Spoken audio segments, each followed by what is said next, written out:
Friends welcome to जल्ली हांडी शाल। आज Sunday रे प्रस्तुत होती गोटे देसी खाद्य टी। सर्वप्रथम आपण मान देखू चकुड़ी पिठा देखु पूरा नुलाम।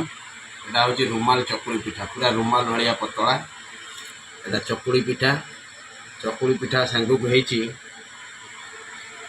खासी मांस झोल देखु, खासी मांस झोल आ सांग को अच्छी भात, यहाँ अच्छी पुदीना धनिया पत्र चटनी दही सलाड।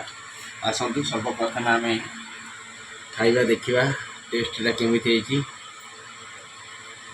पूरा एकदम जल्दी हांडी शाल माइंड ब्लोइंग रोसई देखु।